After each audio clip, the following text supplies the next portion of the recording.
Kenny Veach, an experienced hiker and YouTuber from Las Vegas, Nevada, disappeared under mysterious circumstances in November 2014. He vanished while searching for a peculiar cave he had previously encountered in a mountain range near Nellis Air Force Base. Known for his YouTube channel under the username Snakebite McGee, Veach shared videos of his solo hiking adventures in the Mojave and Great Basin deserts, often exploring remote areas. In 2014, Veach commented on a YouTube video about the son of an Area 51 technician whose dad allegedly spilled the beans about the goings-on at the base. In the comment made by Veach, he described a strange experience during one of his hikes in the area. He claimed to have found a cave shaped like the letter M that caused his body to vibrate intensely as he approached, instilling a profound sense of fear that compelled him to retreat. This account garnered significant attention, with many urging him to locate the cave again and document his findings. Motivated by the interest and skepticism of online viewers, Veach embarked on a second journey to find the M Cave in October 2014. During this expedition, he reported encountering a black ram that observed him from a ridge throughout his entire hike. Notably, he appeared to suggest that the ram was in some way suspicious, which some have suggested shows a deteriorating mental state. As a YouTuber myself, I'm going to disagree with this statement that this fact alone indicates some sort of disconnect from reality. He was trying to create a compelling narrative about a cave to engage his audience. Adding a mysterious animal watching him likely got his audience even more engaged in the story and got more people speculating about just what exactly was going on. That said, if he genuinely believed a sinister sheep was watching him for nefarious purposes, not a good sign. Despite his efforts, he failed to relocate the cave but recorded the trip and uploaded it to his YouTube channel under the title M Cave Hike on October 18th, 2014. Undeterred by previous unsuccessful attempts and warnings from concerned individuals, Veach planned a third expedition to find the elusive cave. On November 10th, 2014, he set out, informing his girlfriend of his plans, but providing no specific details about his intended location. This would be the last time anyone heard from him. When he failed to return, his girlfriend reported him missing, prompting search and rescue operations. Authorities discovered his cell phone near an abandoned mine shaft in the Sheep Mountain Range, but despite extensive searches, no further traces of Veach were found. The mysterious circumstances surrounding Veach's disappearance have led to various theories. Some suggest he may have fallen victim to an accident in the treacherous terrain.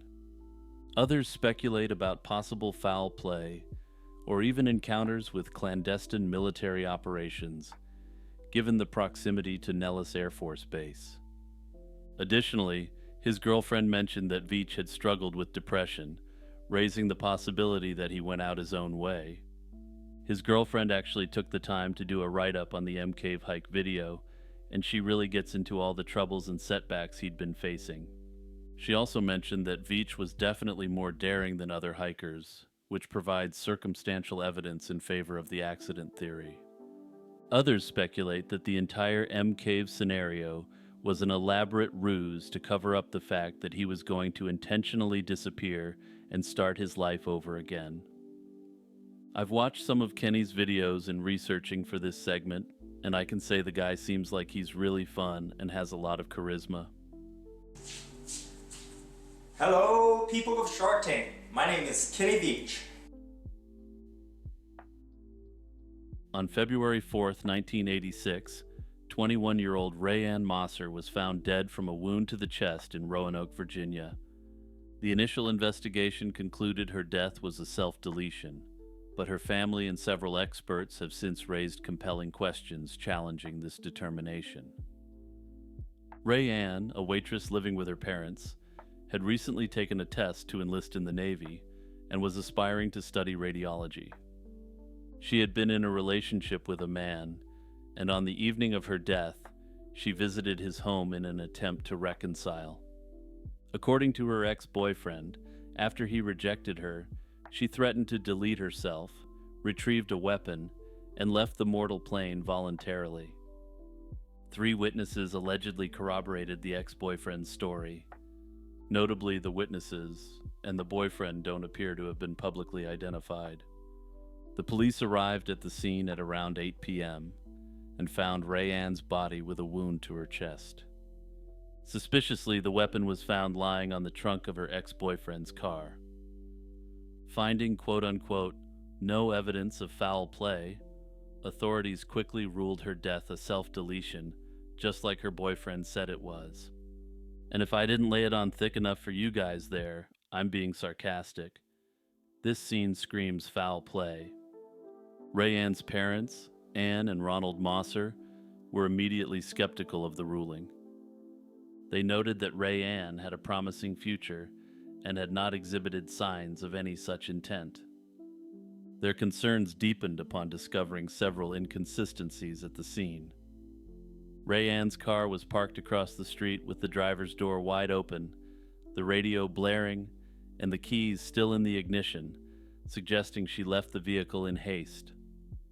Moreover, they questioned how the weapon, if she did it herself, ended up on the trunk of her ex-boyfriend's car, rather than beside her body. The Mossers also conducted a physical test to assess the plausibility of their daughter firing the weapon herself. Rayanne's arm length was 29 inches, while the distance from the trigger to the muzzle of the shotgun was 36 inches. Anne Mosser, whose arm length was similar to her daughter's, attempted to replicate the action using a broomstick, but found it impossible to reach the trigger. I'm going to mark this fact down in the highly suspicious column. Further complicating matters, an autopsy was not conducted immediately, even though the authorities told the parents that one would be. 2 weeks after Rayanne's death, her parents discovered that an autopsy had never been performed or even requested. They insisted on exhuming her body, and 6 months post-mortem, an autopsy was finally conducted, which revealed inconsistencies with the authorities' ruling. Seeking further analysis, the Mossers consulted Dr. John Butts, Chief Medical Examiner for North Carolina. Dr. Butts concluded that the muzzle of the weapon was several feet away from Rayanne at the time of discharge. He noted that she had powder burns on her left hand that suggested she might have been attempting to grab or push the weapon away. Based on his findings, the original medical examiner changed the cause of death from self-deletion to pending. Then guess what the authorities did next? Absolutely nothing at all. Seriously, there was just no further investigation. Undeterred, the Mossers sought the expertise of Dr. Vincent DeMaio, a renowned forensic scientist. Dr. DeMaio criticized the initial investigation, stating that the police had prematurely concluded self-deletion without thorough examination. He demonstrated conclusively that it was physically impossible for Rayanne to have inflicted the wound herself, suggesting that someone else pulled the trigger. Despite this compelling evidence, authorities refused to reopen the case. The Mossers also engaged a forensic ballistics expert to explore the possibility of accidental discharge. Tests involving striking the butt of the weapon against the ground failed to cause it to fire, making accidental discharge highly unlikely. Again, nothing happened and the case remained closed. In November 1988, nearly 3 years after Rayanne's demise, the cause of death was officially changed to undetermined, where it officially remains today. It doesn't appear that the authorities undertook any meaningful additional investigations after that. Okay, so I feel like nothing about this case makes sense at all, and I'd bet a lot of you are feeling the exact same way right now. I have so many questions and no answers. There are also a lot of unknowns. Who was the boyfriend? Who were the 3 witnesses? And who owned the weapon used during the incident? It's hard to tell if this is just a case of extreme incompetence, or if there's something more sinister going on here.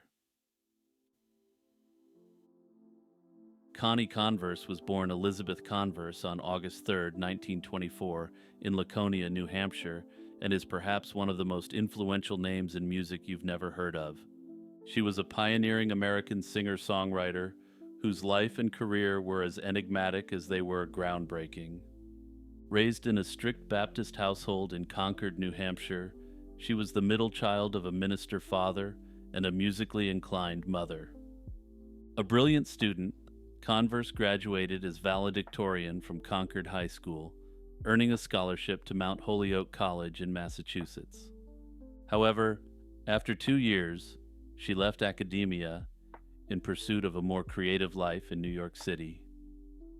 There, she adopted the name Connie and immersed herself in the bohemian culture of Greenwich Village during the 1950s. In New York, Connie started working at a hip print shop in the Flatiron District and met a variety of cool cats who inspired her to pursue her creative endeavors. She began writing songs, accompanying herself on guitar, and performing for friends. Despite her talent, Converse struggled to gain recognition in the folk scene. However, this didn't deter her, and she continued to produce music and perform throughout the 1950s. By 1961, she was disheartened by the lack of success in her musical career, and she left New York and relocated to Ann Arbor, Michigan. There, she took on roles as a writer and editor for an academic journal at the University of Michigan. Records about Connie begin to get hazier at this point, but during this period, she is thought to have largely abandoned her musical pursuits. In August 1974, shortly after her 50th birthday, Converse sent letters to her family and friends, expressing a desire to start anew. She packed her belongings into her Volkswagen Beetle and drove away from her life in Michigan, never to be seen or heard from again. Her disappearance remains unsolved, and she is presumed to have passed away at some point after, as she would now be 100. That said, no definitive evidence has been found, and while it's improbable that she's still out there alive today, she very much could be. But we're getting ahead of ourselves here. Let's get back to 1974 for a moment. Her family hired a private investigator to look into her whereabouts, and reading between the lines on the sources, I suspect the investigator may have actually found her. According to her family, they spoke with the investigator, who informed her that it was Connie's right to go cold turkey on everyone. To me, this definitely suggests Connie may have spoken to the investigator herself and told him she has no interest in ever coming back. At any rate, her family accepted Connie's decision after this, and apparently made no further efforts to reach out to her. In 2004, nearly 3 decades after her disappearance, Connie's music resurfaced, captivating a new generation of listeners. And yeah, as of this recording, she has about 70,000 monthly listeners on Spotify, outstripping the vast majority of recording artists of her era. This was a suggestion from YouTube member Bumblebee48. Remember to leave your suggestions in the comments or to join up on a live stream. Hey everyone, it's Jimmy here. Hope you're enjoying the latest entry in this series. I'm just taking a second to ask you to help my channel by clicking the share button and sending this video to at least one person you know. On June 28, 1991, at a rest stop near Blind River, Ontario, a brutal attack left 2 people slain and 1 injured, with the perpetrator still unidentified decades later. Gord and Jackie McAllister, a couple from Lindsay, Ontario, were en route to Winnipeg to meet up with relatives. Rather than stopping in at a roadside motel, they decided to spend the night at the Blind River rest stop off the Trans-Canada Highway. Also, I'm not sure if the name Blind River hits me different, because the first time I heard about it was on the Unsolved Mysteries segment covering this case, but I find it inherently creepy. Around 1 a.m., they were abruptly awakened by loud knocks on their motorhome's window. A man claiming to be a police officer ordered them to move their vehicle. When Jackie opened the door, the man, who was armed to the teeth, forced his way in and demanded money and valuables. Despite the couple's compliance, the assailant shot Jackie twice in the chest, eliminating her instantly. Gord was also shot but managed to escape by rolling under the motor home. While hiding, he witnessed another vehicle entering the rest stop. The driver, 29-year-old Brian Major, approached the scene but was immediately slain by the perpetrator. After searching for Gord briefly, the perp fled the scene. Gord then drove onto the highway to seek help, but unfortunately, it was too late for Jackie and Brian. The investigation that followed was extremely extensive. Authorities released a composite sketch of the suspect based on Gord's description, leading to numerous tips and potential sightings. And you're going to want to check out the composite sketch of the offender because it's like nothing I've ever seen before. I'm not sure exactly what this technology was or why it wasn't used more at the time. All that said, my understanding is that these police sketches aren't supposed to look this hyper-realistic and are supposed to emphasize key features. But anyway, let's get back to the case itself. One witness reported nearly being hit by a blue van speeding away from the rest stop shortly after 1 a.m., heading east toward Sudbury. Despite checking over 3,500 blue vans across Canada and the U.S., no significant leads emerged. In 1999, a potential breakthrough occurred when former Toronto police officer Ronald Glenn West was arrested for 2 slayings in 1970. West had lived near Blind River at the time of the 1991 slayings, leading investigators to consider him a suspect. However, no charges were filed against him concerning the Blind River case, and he remains in prison for his earlier crimes. Anyway, check out the composite and compare it to West, and tell me what you think. Personally, I'm not seeing it at all, but maybe that's the problem with this hyper-realistic style. Over the years, the case has remained cold, with no new substantial leads. Unfortunately, Gord McAllister passed away in 2012 without seeing justice done for his wife. On February 2, 2008, a seemingly ordinary day in Tinley Park, Illinois, turned into a nightmare when a perpetrator entered a Lane Bryant store and eliminated 5 women, leaving a 6th injured. The incident began around 10:45 a.m. at the Lane Bryant store located in the Brookside Marketplace shopping center. The store had just opened for business when a man posing as a delivery person entered. He was described as a black male with a husky build, standing between 5 feet 9 inches and 6 feet tall. He had his hair styled in thick cornrows, including a distinctive braid adorned with 4 light green beads lying over the right side of his face at cheek level. Once inside, the man announced a robbery and herded the store manager, a part-time employee, and 4 customers into a back room. He bound their hands and feet with duct tape and forced them to lie face down. Tragically, he proceeded to eliminate each woman execution style. Miraculously, 1 victim survived as she shifted her head just before the blast, causing it to graze her neck.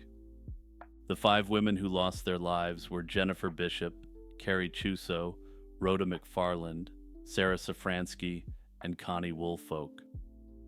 The surviving victim's testimony was instrumental in providing a description of the assailant, leading to the creation of a composite sketch.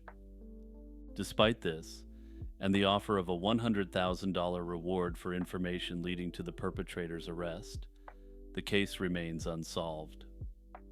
Over the years, the Tinley Park Police Department has continued to pursue leads, with more than 7,000 tips received.